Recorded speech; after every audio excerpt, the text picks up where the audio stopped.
हर हर महादेव, जय भोलेनाथ। नमस्कार, मैं साधना पांडे मार्गदर्शन पे आपका स्वागत करती हूँ। तो चलिए दोस्तों, अब जान लेते हैं दिवाली की आसान और संपूर्ण पूजा विधि कैसे और किस प्रकार करना है। पहली चीज़ मैं आपको स्पष्ट रूप से बता देती हूँ कि आपको लक्ष्मी पूजा की बेहद आसान लेकिन संपूर्ण, ऐसा नहीं है कि आसान बताने के चक्कर में कोई भी चीज़ इसमें छोटी है, एक एक चीज़ बहुत बारीकी से बताई हूँ। तो बस यही आपसे प्रार्थना है दोस्तों, वीडियो को अंत तक देखिएगा। एक एक चीज़ बारीकी से बताई हूँ, सारी दुविधा सारी कंफ्यूजन दूर हो जाएगी। और फिर दूसरी बार कह रही हूँ कि संपूर्ण विधि है, आसान के साथ पूरी विधि है। लक्ष्मी पूजा की बेहद ही महत्वपूर्ण विधि है। मैं आवाज़ से ही आप समझ सकते हैं कि काफ़ी एक्साइटेड हूँ ये पूजा विधि आपके साथ शेयर करने के लिए। तो चलिए देख लेते हैं। सबसे पहले लाल कपड़ा बिछाकर चौकी लगा लीजिएगा।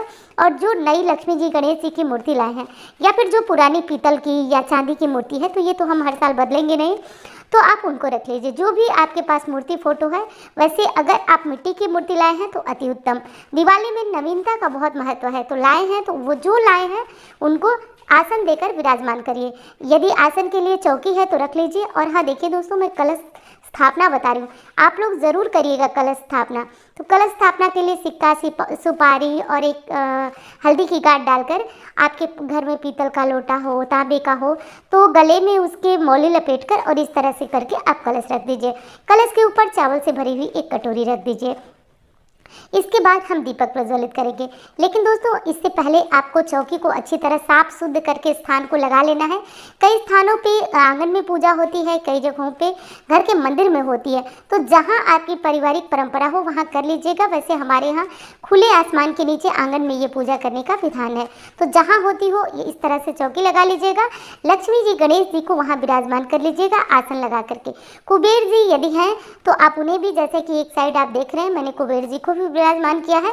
नहीं है मूर्ति फोटो प्रतिमा तो आप रहने दीजिए। आप यहाँ पे भगवान विष्णु के साथ माता लक्ष्मी की भी एक फोटो चाहे तो वो रख सकते हैं, वो भी रखना शुभ होता है। इसके बाद दोस्तों, हमने जो भी नई ज्वेलरी ली थी वो यहाँ चौकी पे रख देंगे, या ज्वेलरी की जगह पे बर्तन लिए हैं वो रख देंगे। धनिया रख देंगे। यदि आपने कमलगट्टी का बीज लिया है, नमक लिया है, जो भी चीज़ें आप खरीद कर लाए हैं वो सब चौकी पे रख दीजिएगा। झाड़ू को आप अलग रखिएगा, चौकी पे न रखिएगा। तो इसके बाद जो आप गौरी गणेश को स्थान देंगे, क्योंकि ध्यान रखिए मैंने बताया कि संपूर्ण पूजा विधि होगी, सरल भी होगी और पूरी पूजा विधि होगी दोस्तों, क्योंकि साल में एक बार हम विधि विधान से लक्ष्मी आराधना करते हैं, हमारा घर धन संपदा से भरी रहे ऐसी कामना के साथ। तो पूजा विधि तो जो है पूरी ही होनी चाहिए। तो लक्ष्मी जी गणेश जी की आप, जैसे मैं हर बार बताती हूँ कि एक कसेली ले लीजिए, सुपारी जिसको बोलते हैं, उसके ऊपर मौली लपेट कर और आप गणेश जी बना लीजिए। और बगल में मैंने जो है गौरी जी रखा है। अब बना बना के दिखाने लगूंगी तो वीडियो लंबी हो जाएगी, फिर आप सब परेशान होने लगेंगे। अब उसके बाद आचमन करना मत भूलिएगा। आप लोग कहते हैं कि दीदी आचमन जो है करना ज़रूरी है, तो हाँ जी बिल्कुल ज़रूरी है। इसी से तो हमारा शरीर पवित्र होता है, मन पवित्र होता है पूजा के लिए। आचमन करने के लिए जैसे मैंने जल लेकर के आपको दिखाया, वैसे 3 बार अपने हाथों में जल लेकर अपने मुंह में छुआ करके भगवान विष्णु का नाम लिया जाता है।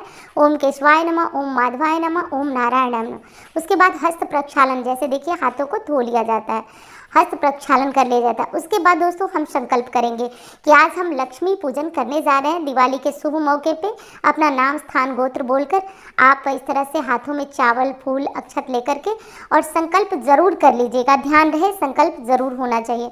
इसके बाद इसी तरह हाथों में चावल, फूल और अक्षत लेकर दूसरी बार आपको लक्ष्मी और गणेश जी का आवाहन करना है। मूर्ति नई हो तो भी और पुरानी हो तो भी आवाहन करना ज़रूरी है। आवाहन में ये होता है कि हम भगवान को बुलाते हैं कि हे गणेश जी, हे माता लक्ष्मी, आप हमारे घर में सदा सर्वदा के लिए वास करिए, स्थायी वास आपका बना रहे, ऐसी कामना करिए और उनको आह्वान करिए, बुलाइए। और भगवान विष्णु के साथ बुलाइए कि गरुड़ वाहिनी लक्ष्मी हमारे साथ आए और गणेश जी की कृपा से हमारे घर में रिद्धि सिद्धि का वास हो, बुद्धि का वास हो। ऐसा बोलते हुए कलश पे आप तिलक लगा लें, रोली, चंदन, अक्षत सब कुछ लगाइए, विधिवत करिए। उसके बाद आप गौरी गणेश जी, कुबेर जी और जो नए वाले प्रतिमा हैं उनको या पुरानी वाली हैं उनको। और हाँ, यदि चांदी या फिर पीतल की, धातु की कोई भी आपके घर में मूर्ति है तो आप उनको पंचामृत से स्नान भी करा लीजिए। जैसे मैंने सांकेतिक बताया आपको स्नान, कि आप पत्तों से या फूलों से थोड़ा थोड़ा जल छिड़क करके स्नान करा दीजिए। आप चाहें तो कर सकते हैं। आज के दिन कमल का फूल, गुलाब का फूल, ये दोनों फूल माता लक्ष्मी को जरूर चढ़ाइए यदि है तो। गणेश जी को पीले रंग का पुष्प चढ़ाइए, जैसा कि मैं एक एक चीज़ करके आपको दिखा रही हूँ।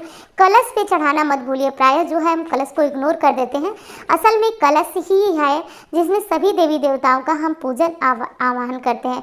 तो जो भी तिलक आप देवता को करेंगे वो कलश पे लगाएंगे, फूल चढ़ाएंगे, गौरी गणेश को चढ़ाएंगे। और जो हमने बगल में धनिया खरीद के रखा है, नमक खरीद के रखा है, सब पे थोड़ा थोड़ा तिलक करना अनिवार्य है, क्योंकि सबको पूजित कर लेना जरूरी है।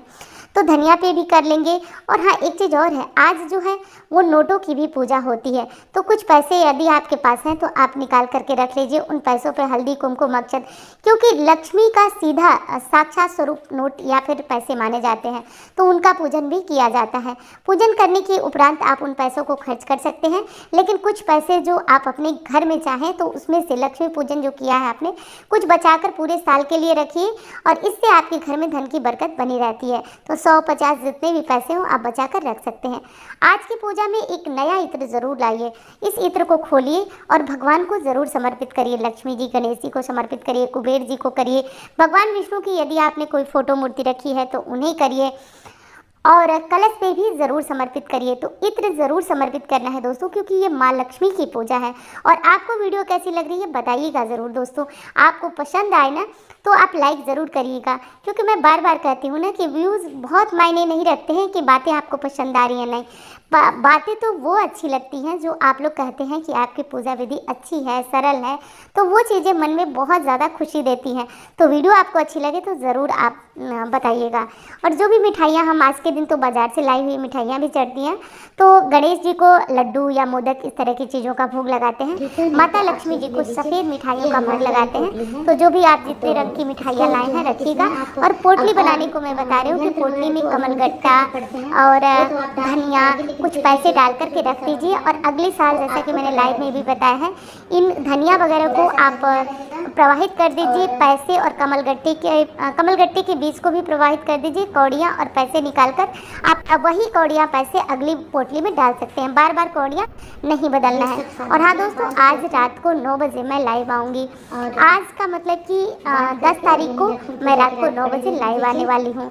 तो लाइव में नरक चतुर्दशी, देखिए रूप चतुर्दशी भी कहा जाता है, तो उससे जुड़ी हुई महत्वपूर्ण बातें होंगी। दिवाली के उपायों के बारे में जानेंगे। तो पोटली को रात भर अपने पूजा स्थान में पड़े रहने दीजिए, और सुबह उठाकर जैसे लक्ष्मी जी, गणेश जी की प्रतिमा को आप अपने पूजा घर में रखते हैं या तिजोरी लॉकर में रखते हैं, वैसे ही पोटली को भी रख लीजिएगा। ये सब काम आपको कर लेना है। पोटली बनाने की जो है यही साधारण सी विधि है। और हाँ, महत्वपूर्ण ये नहीं होता है कि हम पोटली में सामग्रियाँ क्या डालते हैं। पोटली बना रहे हैं तो ज़्यादा से ज़्यादा मंत्रों का जप करिए, तभी जाकर आपकी पोटली अभिमंत्रित और सिद्ध होगी। सिर्फ दुनिया में ऐसी कोई सामग्री नहीं है दोस्तों